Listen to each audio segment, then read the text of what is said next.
ಒಬ್ರು ಇವನಿಗೆ ದುಡ್ಡು ಕೊಡು ಅಂತ ಟಾರ್ಚರ್ ಮಾಡ್ತಿದ್ರಂತೆ. ಅದು ನಮ್ಗೆ ಯಾರಿಗೂ ಹೇಳಿಲ್ಲ. ಅವನು ಡೆತ್ ನೋಟ್ ಅಲ್ಲಿ ಬರ್ದಿಟ್ಟಿದ್ದೇನೆ ಹರ್ಷ ಅನ್ನೋ ಹುಡುಗನ ಹೆಸರು, ಇನ್ನೊಬ್ಬ ಆದಿತ್ಯ ಅನ್ನೋ ಹುಡುಗನ ಹೆಸರುನ. ಅವ್ರಿಗೆ ಶಿಕ್ಷೆ ಆಗ್ಲೇಬೇಕಮ್ಮ, ಅವ್ರು ನನಗೆ ತುಂಬಾ ತೊಂದರೆ ಕೊಟ್ಟಿದ್ದಾರೆ ಅಂತ ಹೇಳಿ ಬರ್ದಿಟ್ಟಿದ್ದಾನೆ ಸರ್. ಏನ್ ವಿಚಾರ ಅಂತ ಗೊತ್ತಿಲ್ಲ. ದುಡ್ಡೇನೋ ಇವ್ನ ಫ್ರೆಂಡ್ ಯಾರೋ ಕದ್ದಿದ್ದ ಅಂತ ಹೇಳ್ಬಿಟ್ಟು ಇವನನ್ನ ಕೊಡು ಅಂತ ಪೀಡಿಸ್ತಾ ಇದ್ರಂತೆ. ಅವ್ನ ಆದಿತ್ಯ ಅನ್ನೋ ಹುಡುಗ ದೊಡ್ಡವನೇ, ಆಲೆ 18 ವರ್ಷ ದೊಡ್ಡವನೇ. ಅವ್ನ್ ನಮ್ ಮನೆಗ್ ಬಂದು ನನ್ನ ಹತ್ರ ಕೇಳಿದ್ರು ನಾವೇನೋ ಮಾಡ್ತಿದ್ವಿ, ನಮಗೆ ವಿಚಾರನೇ ಗೊತ್ತಿಲ್ಲ ಯಾವ್ದೂನು. ಅವನ ಈ ತರ ಅಮ್ಮನಿಗೆ ತೊಂದರೆ ಕೊಡಬಾರ್ದು ಅಂತ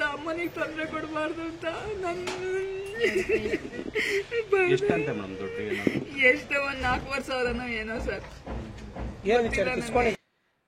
ಬಂಧುಗಳೇ ನಮಸ್ಕಾರ, ಹೇಗಿದ್ದೀರಿ ನೀವೆಲ್ಲರೂ? ನಾನು ಸುಬ್ರಹ್ಮಣ್ಯ ಎಸ್ ಹಂಡಿಗೆ. ಬಂಧುಗಳೇ, ಈ ತಾಯಿಯ ದುಃಖವನ್ನ ನೋಡ್ತಾ ಇದ್ರೆ ಎಂಥವರಿಗೂ ಕೂಡ ಅರೆಕ್ಷಣ ಕರುಳು ಚುರುಕ್ ಅನ್ನೋದಕ್ಕೆ ಶುರುವಾಗುತ್ತೆ. ಯಾರಿಗೂ ಕೂಡ ಇಂತಹ ಸ್ಥಿತಿ ಯಾವತ್ತಿಗೂ ಕೂಡ ಬರಲೇಬಾರ್ದು. ಬಂಧುಗಳ, ಈ ಘಟನೆಯನ್ನು ನಿಮ್ಮ ಮುಂದೆ ತರೋದಕ್ಕೆ ಸಾಕಷ್ಟು ಕಾರಣ ಇದೆ. ಈ ಘಟನೆ ಪ್ರತಿಯೊಬ್ಬರಿಗೂ ಕೂಡ ಎಚ್ಚರಿಕೆ ಪಾಠ ಆಗಲೇಬೇಕು. ಮಕ್ಕಳ ವಿಚಾರದಲ್ಲಿ ಅದೆಷ್ಟೇ ಎಚ್ಚರಿಕೆ, ಅದೆಷ್ಟೇ ಜಾಗೃತಿಯನ್ನು ವಹಿಸಿದ್ರೂ ಕೂಡ ಸಾಲದು. ಯಾಕಂದ್ರೆ ಹಿಂದಿನ ತರ ಇಲ್ಲ, ಜಗತ್ತು ಸಂಪೂರ್ಣವಾಗಿ ಬದಲಾಗಿಬಿಟ್ಟಿದೆ. ಈ ಹಿಂದೆ ಮಕ್ಕಳಿಗೆ ಈ ಎಲೆಕ್ಟ್ರಾನಿಕ್ ಡಿವೈಸಸ್ಗಳ ಪರಿಚಯ ಇರಲಿಲ್ಲ, ಟಿವಿ ಸಿಗ್ತಾ ಇರಲಿಲ್ಲ, ಫೋನ್ ಸಿಗ್ತಾ ಇರಲಿಲ್ಲ, ಕಂಪ್ಯೂಟರ್ ಇರಲಿಲ್ಲ, ಏನೇನೂ ಕೂಡ ಇರಲಿಲ್ಲ. ಮಕ್ಕಳು ಅಂದ್ರೆ ತುಂಬಾ ಮುಗ್ಧರಾಗಿ ಇರ್ತಾ ಇದ್ರು. ಅವರ ತಲೆಯ ಒಳಗಡೆ ಯಾವುದೇ ವಿಚಾರಗಳು ಕೂಡ ಓಡ್ತಾ ಇರಲಿಲ್ಲ. ಆದ್ರೆ ಈಗ ಎಲೆಕ್ಟ್ರಾನಿಕ್ ಡಿವೈಸಸ್ಗಳು ಸಿಗ್ತಿದ್ದಾವೆ, ಫೋನ್ ಸಿಗ್ತಾ ಇದೆ, ಕಂಪ್ಯೂಟರ್ ಸಿಗ್ತಾ ಇದೆ. ತಲೆ ಒಳಗಡೆ ಏನು ಬೇಕಾದ್ರೂ ತುಂಬಿಕೊಳ್ಳೋದಕ್ಕೆ ಈಗ ಮಕ್ಕಳಿಗೆ ಅವಕಾಶ ಇದೆ. ಸ್ವಲ್ಪ ಎಚ್ಚರ ತಪ್ಪಿದ್ರೂ ಕೂಡ ಏನು ಬೇಕಾದ್ರೂ ಆಗಬಹುದಾದಂತ ಪರಿಸ್ಥಿತಿ ಈಗ ಇದೆ. ಇಲ್ಲಿ ಆಗಿದ್ದೇನು? ಬರೀ 13 ವರ್ಷದ ಬಾಲಕ, 7ನೇ ಕ್ಲಾಸ್ ಓದ್ತಾ ಇದ್ದಂತ ಹುಡುಗ.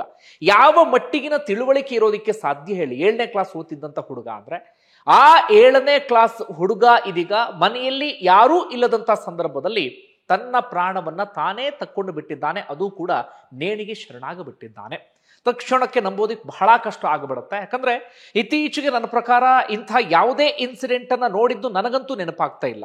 ಈ SSLC ಅಥವಾ ಆಫ್ಟರ್ SSLC ಒಂದಷ್ಟು ಮಕ್ಕಳು ಈ ರೀತಿಯಾಗಿ ತಮ್ಮ ಪ್ರಾಣವನ್ನ ತಾವೇ ತಕ್ಕೊಂಡು ಬಿಟ್ಟಿದ್ದಾರೆ. ಪರೀಕ್ಷೆಯಲ್ಲಿ ಫೇಲ್ ಆದ್ವಿ ಅನ್ನೋ ಕಾರಣಕ್ಕೆ, ಯಾರೋ ರ್ಯಾಗ್ ಮಾಡಿದ್ರು ಅನ್ನೋ ಕಾರಣಕ್ಕಾಗಿ, ಇನ್ನು ಬೇರೆ ಬೇರೆ ಕಾರಣಗಳಿಗಾಗಿ. ಆದ್ರೆ 7ನೇ ಕ್ಲಾಸಿಗೆ ಪ್ರಾಣ ಕಳ್ಕೊಳ್ಳುವ ಹಂತಕ್ಕೆ ಹೋಗ್ತಾರೆ ಅಂದ್ರೆ ತಕ್ಷಣಕ್ಕೆ ನಂಬೋದಕ್ಕೆ ಬಹಳ ಕಷ್ಟ ಆಗುತ್ತೆ. ಏನ್ ಇನ್ಸಿಡೆಂಟ್? ಒಂದಷ್ಟು ವಿಚಾರವನ್ನ ಗಮನಿಸ್ತಾ ಹೋಗೋಣ. ಬಂಧುಗಳೇ, ಶಕುಂತಲಾ ನಟರಾಜ್ ಅಂತ ಹೇಳಿ ತುಮಕೂರು ಭಾಗದಲ್ಲಿ ತಮ್ಮನ್ನು ತಾವು ಗುರುತಿಸ್ಕೊಂಡಿದ್ದಂಥವರು, ಬಿಜೆಪಿ ಕಾರ್ಯಕರ್ತೆ, ಜೊತೆಗೆ ಹಿಂದುತ್ವವಾದಿ ಕೂಡ ಆಗಿದ್ರು. ಒಂದಷ್ಟು ಹಿಂದುತ್ವದ ವಿಚಾರಕ್ಕೆ ಸಂಬಂಧಪಟ್ಟ ಹಾಗೆ ಮಾತಾಡ್ತಾ ಇದ್ರು. ಸೋಷಿಯಲ್ ಮೀಡಿಯಾದಲ್ಲಿ ಸಿಕ್ಕಾಪಟ್ಟೆ ಆಕ್ಟಿವ್ ಕೂಡ ಆಗಿದ್ರು. ಹಿಂದೆ ಸಿದ್ದರಾಮಯ್ಯವರ ಕುಟುಂಬದ ವಿಚಾರಕ್ಕೆ ಸಂಬಂಧಪಟ್ಟ ಹಾಗೆ ಮಾತನಾಡಿದ ಕಾರಣಕ್ಕಾಗಿ ಇಡೀ ರಾಜ್ಯಾದ್ಯಂತ ಬಹಳ ಸುದ್ದಿ ಆಗಿದ್ರು, ಸದ್ದು ಮಾಡಿದ್ರು. ನೀವೆಲ್ಲರೂ ಕೂಡ ಗಮನಿಸಿದ್ರಿ.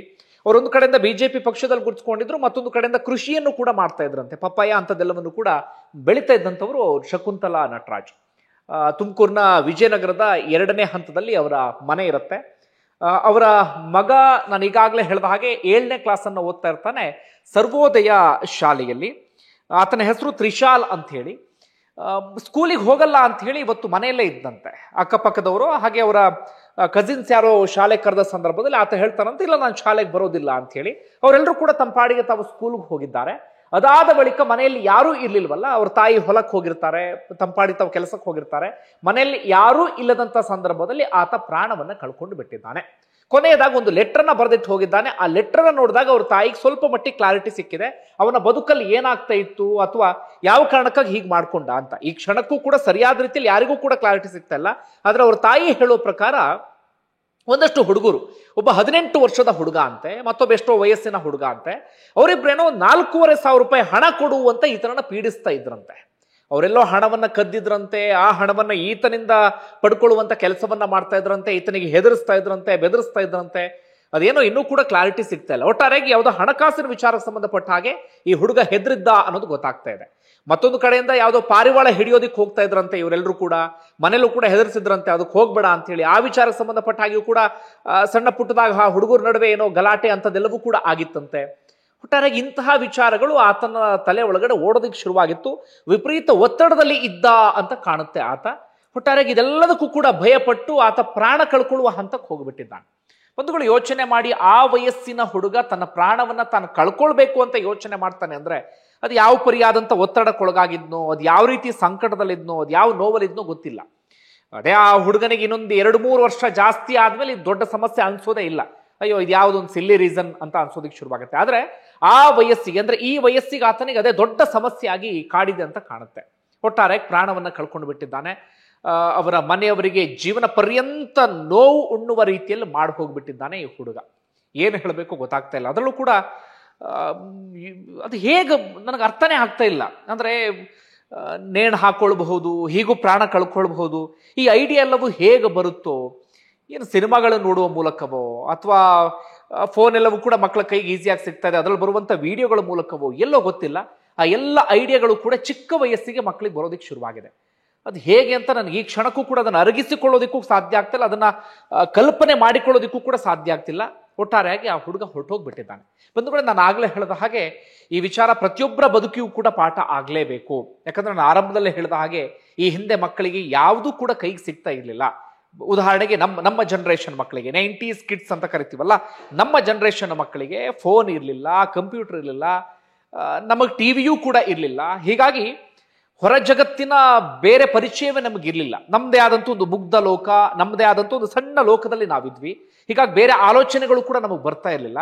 ಜೊತೆಗೆ ಮೈಂಡು ಕೂಡ ಒಂದು ಹಂತಕ್ಕೆ ಸ್ಟ್ರಾಂಗ್ ಆಗಿರ್ತಾ ಇತ್ತು. ಈಗಿನ ಮಕ್ಕಳಿಗೆ ಮೈಂಡ್ ಆಪರಿಯಾದಂಥ ಸ್ಟ್ರಾಂಗ್ ಇಲ್ಲ, ತುಂಬ ವೀಕ್ ಮೈಂಡ್. ಸಣ್ಣ ಪುಟ್ಟ ವಿಚಾರಕ್ಕೆ ಬೇರೆಯದ್ದೇ ನಿರ್ಧಾರ ತೆಗೆದುಕೊಳ್ಳುವ ಹಂತಕ್ಕೆ ಹೋಗಿಬಿಡ್ತಾರೆ. ಅದೇ 90s ಕಿಡ್ಸ್ ಇದ್ದಾರಲ್ಲ, ಸಣ್ಣ ಪುಟ್ಟ ಸಮಸ್ಯೆಗಳಿಗೆ, ಸಣ್ಣ ಪುಟ್ಟ ತೊಂದರೆಗೆ ಬೇರೆ ರೀತಿ ಅವ್ರ ಆಲೋಚನೆಯನ್ನ ಮಾಡೋದೇ ಇಲ್ಲ. ಅಂದರೆ ಒಂದು ಹಂತಕ್ಕೆ ಸ್ಟ್ರಾಂಗ್ ಆಗಿರ್ತಾರೆ. ಜೊತೆಗೆ ಬೇರೆ ಯಾವುದೇ ಇನ್ಫ್ಲುಯೆನ್ಸ್ ಕೂಡ ಇರಲಿಲ್ಲ. ಆದರೆ ಈಗ ಹಾಗಾಗ್ತಾ ಇಲ್ಲ. ಈಗೆಲ್ಲವೂ ಕೂಡ ಕೈಗೆ ಬಹಳ ಈಸಿಯಾಗಿ ಸಿಗ್ತಾ ಇದೆ. ಬೇರೆ ಆಲೋಚನೆಗಳನ್ನ ಮಾಡೋದಕ್ಕೆ, ಬೇರೆ ರೀತಿಯಲ್ಲಿ ಯೋಚನೆ ಮಾಡೋದಕ್ಕೆ ಬೇಕಾದಷ್ಟು ಅವಕಾಶಗಳೆಲ್ಲವೂ ಕೂಡ ಮಕ್ಕಳಿಗೆ ಸಿಗ್ತಾ ಇದೆ.